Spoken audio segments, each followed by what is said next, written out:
Galerinha, olha só que interessante. Quem é meu aluno já conhece essa história. Até acho que esse ano a gente, em algum momento, deve ter rapidamente falado sobre isso. Só que é bom lembrar, porque quando tu entende isso, quando tu sabe a origem dessa brincadeira, meu Deus, fica uma coisa boba, fica trivial entender raiz quadrada. E, cara, quando tu te distrai, mesmo a gurizada mais velha, vai extrair a raiz quadrada e dividir por 2. Meu Deus, por que faria uma raiz quadrada se é só divisão por 2? Não faz sentido dividir por 2 quando extrai a raiz quadrada, né? É o 4, só que é uma maldição. Por coincidência, a raiz quadrada de 4 é 2. Né? E aí o aluno acha que é dividir por 2, aí a raiz quadrada de 100 dá 50.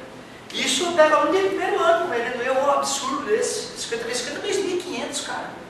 Raiz de 2.500 é que é 50. Não raiz de 100, 10, né, gente? 10 vezes 10 é que é 100. Bom, primeira coisa, eu vou te falar que assim, eu aprendi de maneira bizarra a origem do nome raiz quadrada. É um absurdo nenhum professor meu ter lhe contado isso, essa história, uma história tão famosa. Mas só como é que surgiu a brincadeira? Os matemáticos começaram a criar matemática milhares e milhares de anos atrás, cada um na sua cultura, cada um do seu jeito. Isso. Cada um do seu jeito. E às vezes, brincando, cara, brincando com bloquinhos de madeira, eles faziam construções geométricas e tiravam conclusões a partir daí. Um dos gênios que fazia isso era o Pitágoras, era o cara que adorava pegar blocos de madeira, fazer construções geométricas e depois tentar explicar matematicamente o que ele estava montando no mundo real. E olha o que ele fazia também. Pegava vários bloquinhos de madeira, tá vendo? Vários bloquinhos de madeira. E aí ele percebia que com um bloquinho de madeira ele formava um quadradinho, e esse quadradinho tinha apenas uma lateral, um lado. Tudo bem? Quando ele pegava 4 desses, ele compunha um quadradinho maior, que de área tem quanto? Qual é a área desse quadrado aqui? 4, né? Se ele tem 4 bloquinhos, ele ocupa uma área 4 vezes maior que a do primeiro, né? Então se eu digo que o primeiro tem área 1, o segundo tem área e o próximo tem área. Tu viu onde é que surgiu a ideia de área? Surgiu assim, cara, contando um bloquinho. Um tem 9 vezes mais partes do que o outro, então ele ocupa um pedaço 9 vezes maior. Vamos chamar isso de que? De área que ele ocupa. Beleza? Tranquilo para vocês? Quantos lados tem esse quadradinho? 4. Entendi? Não, entendi. Todo quadrado tem 4 lados, certo? Em um dos seus lados, tem quantos tamanhos aqui? Um só. O que eu quero te dizer é que esse aqui tem quantos? 2 comprimentos, 2 quadrados na sua lateral. Esse aqui tem quantos? Então se eu digo que esse lado dele é 1, então o lado desse é quanto? O lado desse é quanto? Tudo bem para vocês? Vocês entenderam o que os matemáticos chamavam de área e lado primordialmente? Tranquilo? Pois é. Então uma pergunta que todo mundo já sabia resolver desde sempre, quase, era a seguinte, ó. Se eu usar 4 lados aqui no quadradinho, aqui, né? 1, 2, 3, 4. 1, 2, 3, 4. Se eu usar 4 lados, quantos quadradinhos vai ter ao todo? 6. Né? Nós já aprendemos a calcular a área de quadrado, é só multiplicar as laterais, não é isso, gente? 4 vezes 4 que dá? 16. Então tu vê, eu não preciso sair contando os quadradinhos que nem desesperado para achar o total. Basta usar um pouco de matemática, multiplicação, 4 vezes 4. Tranquilo? Só que aí a galera começou a fazer a pergunta contrária, para exercitar o cérebro, para ver se o cara não é um bom matemático mesmo. Então vem cá. E se a área de um quadrado é 64, quanto é o lado dele? 8. Pois é, 8 vezes 8 é 64. Então começou a surgir a pergunta oposta. Tudo bem para vocês? E aí os matemáticos começaram a desenvolver uma técnica de calcular, porque alguns números são fáceis, não é isso? Agora, se, sei lá, for um número 1000 e cacetado, não é olhar de cabeça e responder, concorda comigo? Por isso que houveram um desenvolvimento de técnicas matemáticas para achar a raiz quadrada de um número. Só para te mostrar a origem da palavra e do símbolo, então, em latim, símbolos matemáticos há 500 anos atrás. Mais, menos, igual, é tudo coisa nova, de 500 anos atrás. Nova entre aspas, né? Porque essa matemática que eu te ensino é uma matemática de milênios já. Mais de 1000 anos tem a matemática que eu te ensino, olha que loucura. Né? Como é uma ciência sólida que perdura, embora toda a tecnologia, né? A ciência matemática continua muito parecida na sua essência.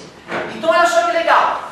Quando os matemáticos escreviam livros há milênios, não tinha impressora, né? Não era comprar ali no supermercado a tinta e botar em casa e imprimir como a gente faz hoje, não. Não tem essa. Tinha que chamar um copista, alguém que à mão copiava o livro do cara. Tinha gente que a profissão do cara, o que tu é? Sou copista. Ou o que tu faz? Tu fica o dia inteiro copiando livro. Legal essa profissão, tu pega um livro, uma matéria, às vezes que não sabe porra nenhuma e fica copiando. Ai que dor, que não era esferográfica não, era aquela tinta era a pena, molhando toda hora e passa, mata borrão depois em cima para não borrar, quando fechar o livro, é um inferno. Então hoje é a glória, graças a Deus estamos vivendo uma época de grande tecnologia, né? Agora olha só galerinha, imagina um cara que não gostava de matemática e para sobreviver tem que copiar o livro de matemática, coitado, e aí lá vai ele, né? A raiz quadrada, só que era em latim geralmente o livro, né? Então eles escreviam radix quadratum pela 1000ª vez. Radix quadratum, não vou escrever o quadratum, vou botar aqui, ali, acabou. Matemático. Já está indignado, né? Radix quadratum 25 igual, ou est, né? Tem em latim, est quanto? Sim. Né? O lado do quadrado, olha só, eles estavam escrevendo matematicamente o seguinte, ó, eu quero descobrir o lado do quadrado formado por 25 quadradinhos. Na lateral dele vai ter quantos quadradinhos? 5, porque 5 vezes 5 é 25, exatamente. Só que aí, os caras começaram a ficar de saco cheio de copiar as coisas, e começaram a escrever só abreviado, RQ, o que é o RQ? Radix quadratum, lado do quadrado, é isso que significa isso. O lado do quadrado sem, vamos inventar o igual. Esta é um saco, vamos inventar essas duas barrinhas para dizer que é igual, acabou. Nunca mais vou escrever esta no livro de matemática. 10. Não, mas aquele que não, né, cara? Deixa esse que aí, morra esse que, eu vou usar só o R. Beleza? Vou usar só o R. R4, 2. E o R foi se transformando com o passar do tempo. R36. E aí chegamos nos tempos modernos. R49. Que viagem, hein, cara? Que legal tu ter a consciência de que a raiz quadrada, qual é o significado disso, cara? Raiz quadrada, uma árvore com as raízes quadradas, é possível, né? Essa tradução idiota de radix quadratum deixa a gente longe do conceito de raiz quadrada e às vezes acha que é uma coisa do além, que é difícil. Mas não, é algo muito prático. Raiz quadrada serve para, a partir da área, obter o lado do quadrado. Tanto que radix quadrado, raiz quadrada, em latim significa lado do quadrado. E o Rzinho se transformou depois dos copistas de saco cheio de copiar a mão, né? Cansados, aí pega um cara mais gótico, um estilo mais diferente, faz um R meio maluco. O outro que vai copiar o livro dele já acha que é um símbolo alienígena. E aí virou a raiz quadrada maluca assim. Beleza? Certo? E hoje tu vê, né? Hoje tem que vir abraçar o númerozinho. Tem esse detalhezinho, né? Abraçar o númerozinho, isso não está teoricamente errado. Muito bem. Revisamos a ideia de raiz quadrada. Sabemos até agora que para achar a raiz quadrada de número é só ficar chutando, né? Não foi isso que tu fez na prova? Chutômetro, não era isso? Só que o número que tem raiz quadrada perfeita, raiz quadrada exata, perdão, é chamado de quadrado perfeito. Todos esses que nós usamos até agora de exemplo eram quadrados perfeitos. Mas nem todo número tem raiz quadrada exata, né? Eu vou te mostrar, na verdade, uma técnica que a gente usa para descobrir se o cara é quadrado perfeito sem ter que ficar chutando. Beleza? Na verdade, essa técnica você já conhece, é a famosa fatoração. Então, eu vou pegar um número grande aqui. Usamos hoje já ele, certo?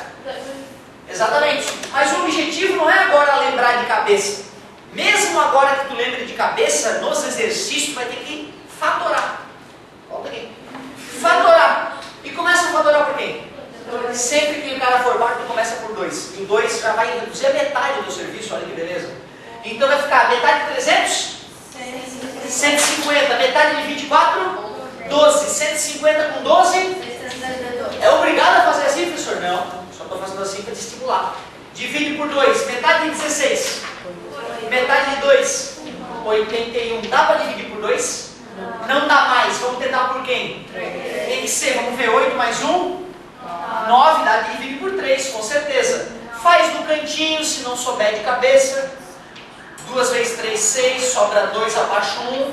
3 vezes 7, 21. 27.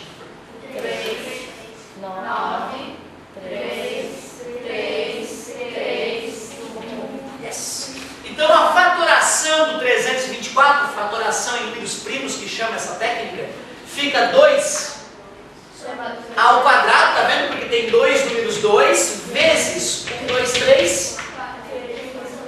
Para que o número seja quadrado perfeito, o que é quadrado perfeito? Sempre esqueço. Raiz quadrada é o número que tem raiz quadrada exata. Para que ele seja quadrado perfeito, os expoentes na sua forma fatorada devem ser pares. Número par. Porque tu concorda que o 2 tem raiz quadrada? O 2 ao quadrado tem raiz quadrada? O 2, né? 2 vezes 2 é 2 ao quadrado. Tu concorda que o 3 na quarta tem raiz quadrada? Tem, né? O 3 ao quadrado. 3 ao quadrado vezes 3 ao quadrado dá 3 na quarta. Sempre que o número de cima for par, é possível fazer um número vezes ele mesmo que dê aquele expoente. Então, ó, para que um número seja quadrado perfeito, os seus expoentes na forma fatorada devem ser pares. Expoentes pares.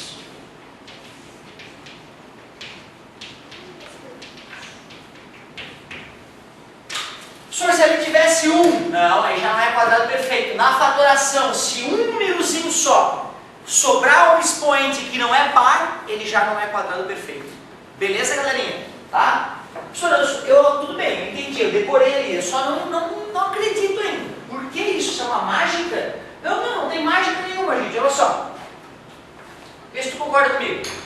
Se eu vou extrair a raiz de 2 vezes 2, a resposta é o próprio 2, não é? Porque 2 vezes 2 dá?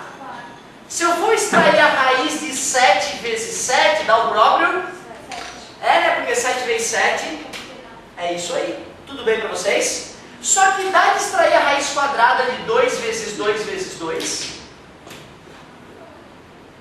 Não, né? Porque 2 vezes 2 é 4 vezes 2 é 8, não tem raiz exata. A raiz de 8 é entre 2 e 3. Concorda comigo? Quando o número aparece um número par de vezes, eu posso separar ele em 2 grupos iguais. Quando o número aparece um número ímpar de vezes, o último fica sempre sobrando. É por isso que o número que é quadrado é aquele que na sua forma fatorada, os expoentes são pares, porque se for ímpar vai sobrar um cara lá que eu não vou conseguir tirar da raiz. Porque raiz quadrada é um número que multiplicado por ele mesmo gera o cara dentro da raiz. Se o sujeito lá dentro é feito de um número ímpar de coisas, eu não vou conseguir descobrir a raiz quadrada exata. Já. Por exemplo, quer ver? Vou te ensinar a raiz cúbica. O que vocês acham, meus queridos? Qual é a raiz cúbica de 2 vezes 2 vezes 2? É o número que é multiplicado por ele mesmo. 3 vezes dá esse resultado. Quem será o número que multiplicado por ele, dá 2 vezes 2 vezes 2? O 2. É que é tão fácil o cara fica com medo de responder. Professor, agora eu fiquei louco. Como assim? Me perdi. Não. Vamos com calma. Olha como é simples de entender isso, gente. Raiz quadrada é o número que multiplicado por ele mesmo 2 vezes gera esse sujeito, não é isso? Raiz cúbica de um número é o número que multiplicado por ele mesmo 3 vezes gera a resposta. Certo? Eu só estava querendo mostrar para vocês, gente, quando eu escrevi o 4 como 2 vezes 2, eu estava querendo mostrar para vocês que se isso é um número par de vezes, dá para achar a raiz quadrada. Mas se é raiz cúbica, o número tem que aparecer quantas vezes? de 3 em 3 vezes para eu poder achar a resposta, tá? Mas fica tranquilo que na próxima aula, depois que eu te passar a tarefa, anota a tarefinha. Não, é feriadão. Como é que tu vai passar o feriadão sem uma tarefa matemática? Não, triste e deprimido sem matemática, nossas vidas não são as mesmas. Ó, galerinha, ler página 21 e tentar resolver página 22. Detalhe, ó, tem exercício resolvido para ajudar vocês, tá bom? Tanto numa quanto noutra. Beleza? 21 e 22. Bom feriado, comportem-se e sobrevivam até semana que vem.